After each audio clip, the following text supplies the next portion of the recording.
Story 1. Day 1. Wake up to 14 missed calls from my mother, 3 texts from my prepper uncle, and 1 emergency alert that I assume is just another Florida thunderstorm warning. Realize it is World War III and immediately regret canceling my Costco membership. Day 2. Attempt to fill up my Jeep. Gas is $47.89 a gallon, and there is a fight in the Wawa parking lot over a Slim Jim. I win barely. Day 3. Build a bunker out of leftover IKEA furniture and bad life decisions. Reinforced with sandbags I filled using a children's inflatable pool and guilt. Day 4. My wife tells me I should have joined the Air Force instead of the Army. Consider divorce but realize I would lose half my canned beans. Day 5. Start bartering protein powder for antibiotics. Begin lifting weights in case this turns into a Mad Max situation. Realize my CrossFit neighbor has already formed a militia. Day 6. Launch Dad Draft on TikTok. Get 3 million views and 0 offers for help. Generation Z suggests I vibe through the fallout. Day 7. Tape a handwritten note to the door that says, "If you are Russian and reading this, I don't have beef with you unless you touch my dog." Sit back, crack open a warm Yangling, and watch the world end in 1080p. Story 2. Nothing would change. Australia and New Zealand have been ranked as the 2 safest countries to be if a world war breaks out. Story 3. I live and work within 10 miles of a first strike target in the event of a nuclear exchange. I probably do not have to worry about it. Story 4. I do not know. I would probably take my children to a very remote location, set up camp, and wait it out. Story 5. I will probably be here on Reddit talking about Dark Souls, movie trivia, and posting in the replies on AskReddit. Story 6. We have been in World War III for a while now. We just won't recognize it until we look back at this era. It hasn't reached its final form yet, but all the major conflicts in the world right now are likely to align into one big war as nations pick sides. If China invades Taiwan or the Philippines and partners with Russia, North Korea, and Iran to resist the West, I think we can officially call it. Story 7. I'll tell you what my next 7 minutes would look like. I would say goodbye because I live in San Diego, home of the United States Navy's entire Pacific Fleet. If it does not warrant a couple of nuclear weapons, I do not know what does. Story 8. It really depends on where you live, but in Europe historically we would be in serious trouble. If I were not enlisted immediately, I would store food and water and then retreat with my family to my parents' house. They at least have some generators. Story 9. Reading my Bible, finishing up reading The Fellowship of the Ring, praying, meditating, hanging out with my homeless friends and praying with them. There is not much I can do, just studying and praying every day. Story 10. If it is straight to nuclear weapons, I am driving to Jackson, Tennessee, since apparently someone considers it worth using nuclear weapons. Otherwise, I am probably being passed up due to health issues, but I am a logistics expert, which I assume they have plenty of, so I will probably just continue trying to get dialysis patients to their appointments. Story 11. Day 1. Wake up. Think it is just Amber Alert spam. Turns out it is nuclear weapons. Microwave leftover Taco Bell while searching, can radiation be vibes? Day 2. Sprint to Costco on foot. Line is 8 miles long. Trade a Pokemon card and a vape pen for beef jerky. Worth it. Day 3. Turn my backyard shed into a command center. Only supply is 4 boxes of wine and an old Nerf gun. Confidence is high. Day 4. Wife asks if I remembered to prepare. I lie. She knows. We both stare at the Roomba and wonder if it can be weaponized. Day 5. Try to join a local militia but get rejected for not owning a lifted truck or wearing wraparound sunglasses. Start my own called Team Anxiety. Day 6. Ride a razor scooter into battle. Fall immediately. Enemy offers me ice pack and respect. Day 7. Final strategy is to duct tape bacon to my chest and hope someone strong adopts me. Story 12. Well, that depends on where the fighting starts, who is involved, what, if any, war aims or statements are made, whether nuclear weapons are used, and so on. Story 13. Jesus, I would have to make my way to my mother's hospital, load her up with her medications, take her home and settle in. Story 14. I would probably be left alone to care for my children and elderly mother because my husband is in the military and could be called away. Story 15. I will run to the stores and buy toilet paper. As we all know, in a crisis, toilet paper sells out first. Story 16. I would do something ridiculous like walk up to the invading army and say, "What movie are you all shooting? The special effects are great." Somehow, I would make it home unscathed. Then, I would try to tell my friends about this movie I saw being made. They would look at me as if I could not be that dumb and would not believe me. The last television broadcast would be footage of me somehow stumbling through a war zone unscathed. My friends would then look at me in awe until I say, "This is it. This was the movie. Wait, why am I in it?" Story 17. I am not sure what it was like for the previous two wars, but I imagine it would take longer than 7 days for most of the world to realize that a world war had even started. Story 18. Day 1. Not believe it, or watch the memes appear immediately. Day 2. Realize that maybe the news is right. The memes continue. Day 3. Ask parents where we should go just in case. Day 4. Fight people for supplies at Sam's Club. The employees are armed now. Day 5. Drive to Mexico as fast as possible, unless we are fighting them. Day 6. Cross into Mexico as the border is backed up for hours. Day 7. Memes have slowed down as nuclear threats become promises. Who am I kidding? I still have to go to work. Story 19. Well, I want to party. I want to be dancing and drinking. I would be very disappointed in the big powerful men for not finding a compromise, but I did my best to be hopeful for a better world. Find out who they want you to hate. Then do not hate them. They are human beings just like you who just want to live and provide for their families. Story 20. Australia. Day 1. The shops have run out of toilet paper, meat, and bread. Day 2. The shops have run out of fresh fruit and vegetables. Day 3. The shops have run out of canned goods.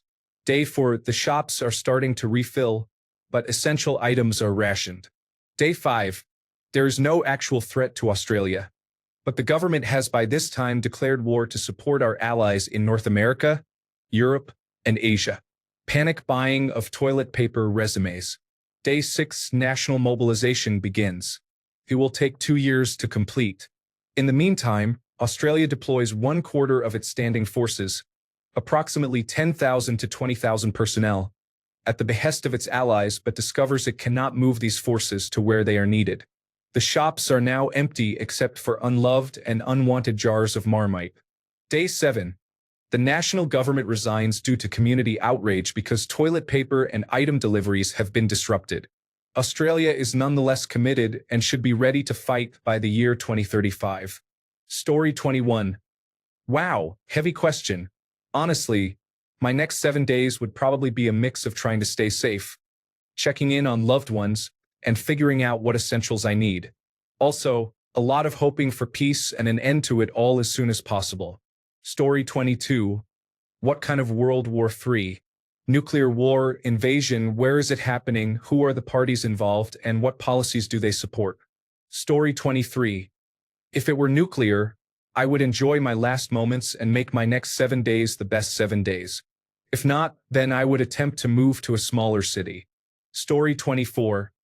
I doubt my city will survive the week without getting bombed. The real question is what my next 3 days will look like. Story 25. If they use a nuclear weapon on Atlanta or Mobile, I am probably in serious danger. So, I will continue drinking and gaming until the power goes out or my liver fails. Story 26. Oh, sick tomorrow? I get that day off, so it'd be like, Day 1. See announcement, message some people to check if they are okay. Day 2.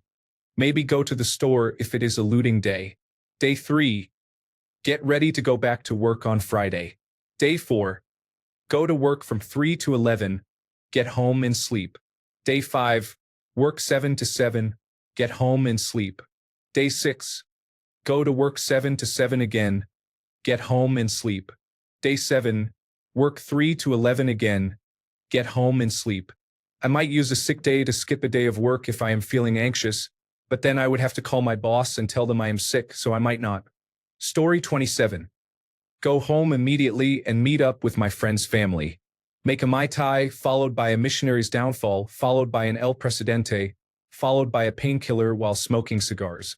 Story 28. Missiles were in the air, and the boss still called to ask if I was coming in. The beginning of World War III is not an approved absence. Story 29. Day 1. Panic. Day 2. Panic with snacks. Day 3. Try to find Wi-Fi. Day 4. Regret not buying more snacks. Day 5. Watch every apocalypse movie made. Day 6.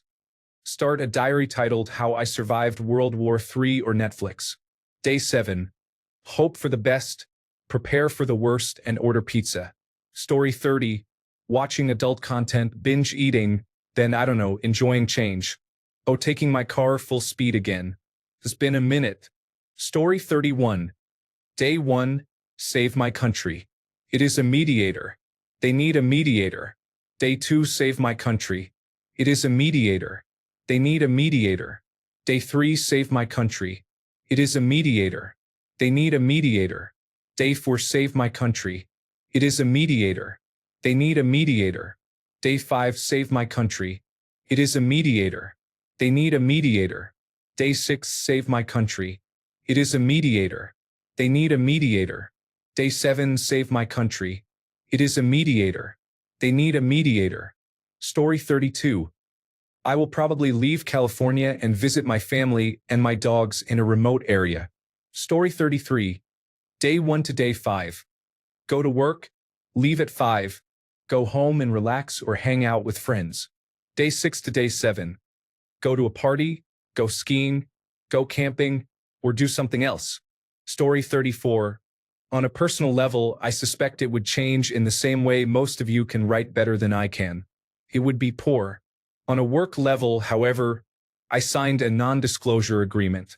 It would become hectic. Story 35. Same as now, assuming water and electricity remain available. I have at least 7 days of food on hand, so I would wake up, watch animation, play video games, and eat. Story 36. They would be peaceful days filled with relief because I get to die early and do not have to live through 3.5 more years of American dysfunction. Please send the nuclear weapons. Story 37. We did not know that it was World War III within 7 days. It would just be another war. We were all constantly refreshing our news apps for updates, trying to predict where the events were going and how long it was going to last. Was it a regional conflict? Could diplomacy smooth it over? Could a quick military maneuver put an end to it? People panicked and stocked up like they did during the pandemic. It was all anyone ever talked about. Complete strangers striking up conversations in the grocery store line, their carts stacked with essentials while entire shelves were stripped bare. Families talked about it calmly at the dinner table, reassuring each other that they would get through this and it would not be that bad. After a couple of days, some families banned talk of it entirely, and dinner became an awkward affair as everyone stiffly tried to talk about normal things. Everyone who had taken a history course in college leapt at the chance to share their opinions, drawing connections to this or that past event. Cable news became a talk show with news anchors hosting famous historians, political analysts, military experts, or politicians, all with the same message. We do not know what is going to happen, but it is going to be okay and nobody should panic. People panicked, but at least they panicked together. Churches and town halls were packed for the first time in decades, and for once, people actually gathered and listened to the old-timer stories. There were many rallies and parades honoring the troops, and a lot of sobbing parents, partners, and children. Some young people enlisted right away with the delusions of glory that always lure young soldiers into the deadly grasp of war. Others frantically plotted ways to avoid the draft, if it were to be reinstated, and many absurd tips circulated on the internet about how to fake being unfit. The memes were unparalleled as Generation Z tried to maintain their indifferent attitude, though in the privacy of our friend groups we clung to each other and worried. Everyone was holding their breath, waiting, willing it to blow over. Looking back now, those first 7 days were not so bad. Back when we had more hope than horror. I will let you know what the last 7 days of the war are like. Maybe, if there is a final week. If I live to see it. If the earth lives to see it. Story 38. Drugs, lots of drugs. If the world is ending or we are in a nuclear winter, well, what the hell, may as well. Story 39. I would probably be sent to a concentration camp because I am gay and people often mistake me for a woman. When I tell them I am a man, I receive transphobic abuse. Story 40. My original comment was flagged by the website for being too threatening, even though it would have been perfectly legal in my jurisdiction. Story 41. In Canada, so not a United States ally. I live in a larger city. We would be wiped out in the first few minutes. Story 42. Assuming no immediate nuclear destruction, apocalypse shopping, and I would probably work from home the entire week. I am feeling proud because I just bought a bunch of solar equipment. Story 43. Somehow escaped to Canada. I am still considered an active reserve for the Navy, and I will be damned if I ever get on a piece of ship again, unless the Army takes me in. Story 44. It would last for a few hours into day 2 before the acute radiation poisoning affected me. This assumes the Russian nuclear weapons work and land on target. Then I am either fine or, hey, what's that? Story 45. I live very close to some prime nuclear real estate. I imagine my next 7 days would have a mushroom cloud in them somewhere. Story 46. No work, food, supplies, fuel, all the things that will fail in a genuine World War III scenario. Make sure we are prepared for loss of utilities and fully set for security. After that is done, whether a full 7 days or not, cautiously return to normal life. Story 47. Trying to leave this country. The oppressive regime can have it. They have spent 50 years carving out every good part anyway. Story 48. Day 1 straight to Mad Max style attacking my neighbors. Day 2 sleep. Day 3 to 7 regret for my actions. Story 49. I live very close to a high-profile Air Force base. The best-case scenario is that it is very loud. The worst-case scenario is that I get injured or worse. Story 50. I live in a relatively remote town, village in Finland, far enough inland so that this place has no immediate strategic value, nor does it have any military installations or bases nearby. It is just civilian habitation. On day 1, I am likely going to die from a Russian missile. Story 51. Pretty much the same as today. I live in Africa, and it feels like we have had World War III for the last 30 years. Story 52. Probably trying to figure out how to support the Western powers that are backing the anti-fascist side of the American Civil War against Russia and the fascists. Story 53. PSSSST. News for you all. World War I and World War II did not break out overnight. They were the result of a long series of events leading up to a complete world war. Story 54. Depends heavily on where the lines are drawn, but realistically my next 7 days will probably involve work for 5 of them. Story 55. If it were truly World War III, we would not have to worry much beyond day 1. World War III would only start and end with nuclear exchanges. Story 56. Honestly, I would be trying to stock up on essentials and figure out how to stay connected with family. It would be surreal and terrifying. Story 57. I live in Sydney, which is very far from many places. To be safe, I would move to the middle of Australia and live like a character from Mad Max. Story 58. I don't care what happens. I know I can survive through smart and hard work.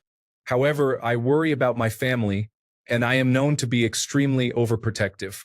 My constant worry about protecting my entire family is where I might struggle. If I were alone, then absolutely game on. I have shot some rifles in the past.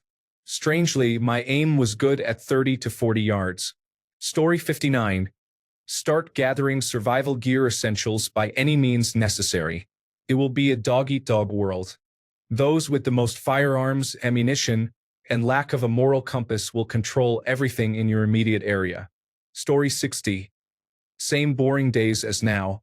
I live in Argentina, so I am 99% safe. I would be sipping on my mate while watching everything unfold on social media. Story 61. No need to worry if you are American. Nothing will change for at least a couple of years until your boys decide to turn up. Story 62. I live in Taiwan. The forecast says it is going to rain artillery shells where I live, or possibly where I might stop living due to all the artillery shells. Story 63. Probably a bit of freaking out, a lot of cannabis smoking, and working because I still need money for my move back in with my dad. Let's be real. People are still going to want their coffee and donuts. Story 64. Trying to make my way north to a friend's place. Other less prepared friends are trying to reach me for my many supplies. I agree. Story 65. I am going to see if my sister will let me move in. She has a well and a generator plus some animals we can eat eventually. My father has all the guns. Unfortunately, he is recovering from a heart attack in the hospital and is currently delirious. We already do not know what we are going to do with World War III notwithstanding. This is all assuming martial law does not break out and I can leave town. Story 66. Pretty good personally. I am in the South Indian Ocean on a cruise ship. We would probably be relatively fine, and I would assume they would just take us to a safe place to live out our days. Story 67. If it is nuclear, I am not doing much. Southeast Virginia is going to be one of the first places hit by the intercontinental ballistic missiles. Story 68. I doubt I would even make it to 7 days given my lack of practical skills that would help me survive such a scenario. A real World War III would almost certainly be nuclear. Watch the 1984 film Threads for a glimpse of what it might look like.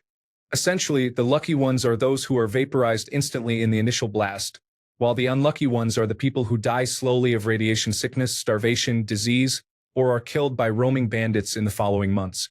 I would also expect some people to flee to regions unlikely to be directly involved, such as South America, before those countries close their borders or the flights are grounded. Story 69. Day 1. Call my parents and sisters and start planning for immediately leaving the country. If that is not possible, call my parents and sisters and tell them I am preparing to escape. I am not interested in struggling to survive in a World War III hellscape. Days 2 to 14 would thus be inconsequential. Story 70. I go stay with my father-in-law right next to the naval weapons base. I also work on the other side of the same base. If something happens, I want to get taken out fast. Story 71. Wondering if I should stay at home, safe with my girlfriend and unborn son, hoping the world becomes a better place, or hope they forgive me for going out and dying trying to make it one. Story 72. Well, thankfully, I am too old for the draft. Maybe by the time men in their early 30s are being drafted, I can find someone who will have sex with me. But, specifically for the next 7 days, I will probably stay inside and ignore the fact that everything keeps getting worse. Story 73. Same as now. Preparing. Everyone called me insane 10 years ago, and now they are calling me for farming tips. Crazy world we live in. Story 74. Fill jerry cans. Drive to my parents' place. Withdraw $10,000 in cash. Start hoarding water. Get to know my parents' neighbors. Kiss my fiancé. Story 75. Get my guns ready. Run to the store to see if anything is left. Gather my family in one place and start reinforcing. My mother has solar panels, so we will all group there.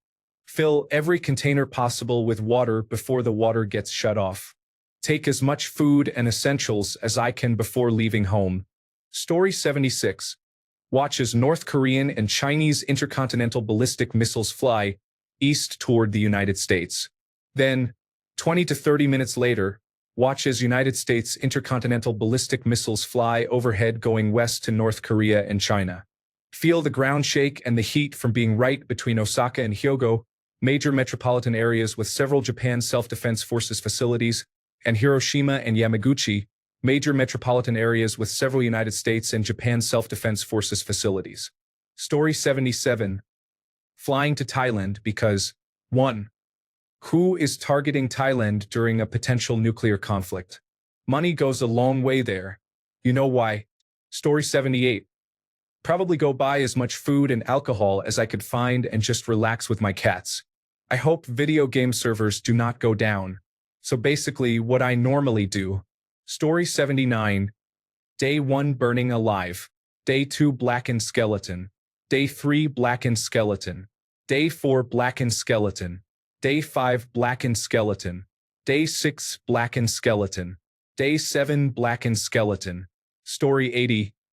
I am active, so there will be many briefs and potential startups for a deployment. It is pure controlled chaos. Story 81. I currently live near Moscow, so it is likely similar to the situation in Ukraine. I assume the joking answers come from Americans who live safely far away in the United States and are focused on not being harmed by their own citizens, their own immigration and customs enforcement, National Guard, president, government, or similar concerns, so they do not believe that Russia or World War III will affect them in any way. Story 82. Watch YouTube videos. Watch Twitch streams. Relax. Eat. Pet my animals. Eat a Slim Jim. Normal activities. Too poor to live large. Too insignificant to make a difference. Story 83. I would leap off the same bridge I persuaded my conversational AI to locate for me a few weeks ago when I was contemplating ending my life. Story 84. I doubt much would happen where I live.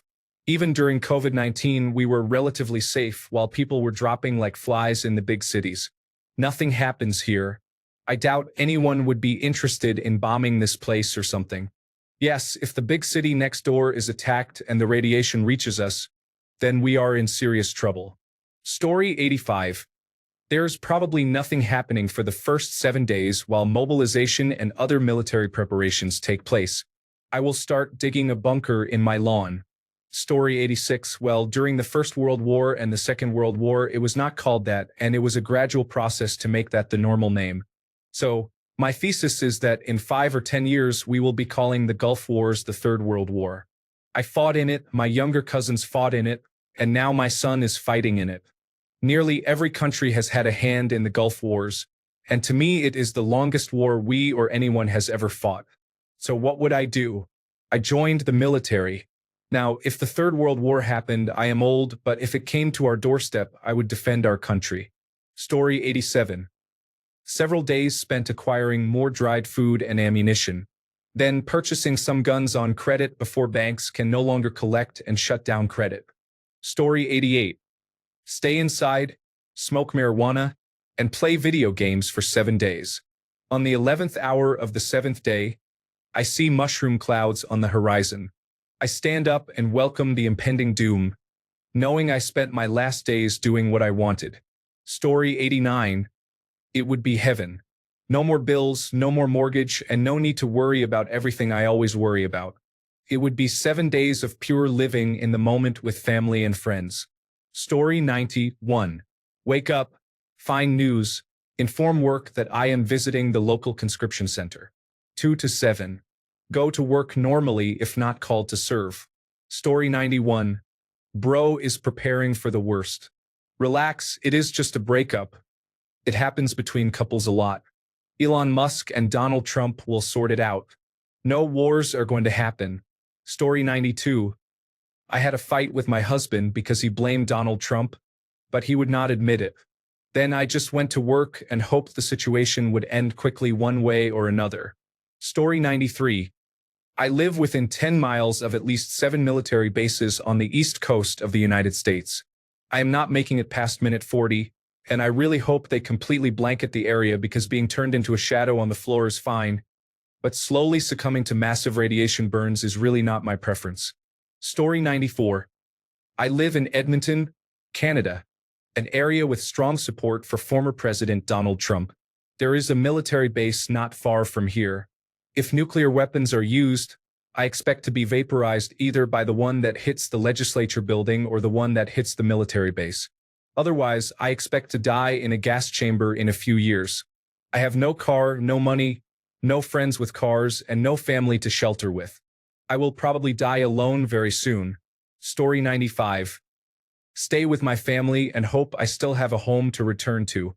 Honestly, I do not know what would actually happen, but there are probably equal chances we would stay and try to wait it out or leave California.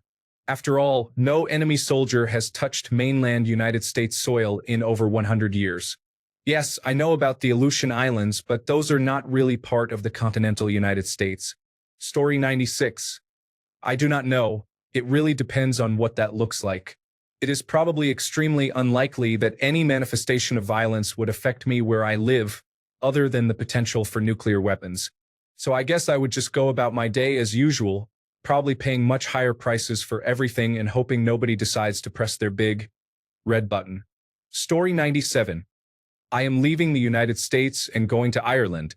The leadership here is someone I already do not trust, much less in that situation. Story 98. As an American, I assume my country is on the wrong side of this, so I would start trying to leverage my status as a straight white man to help people who are not. Thanks a bunch for sticking around till the end of the video. Remember to subscribe, and until next time, stay awesome and goodbye.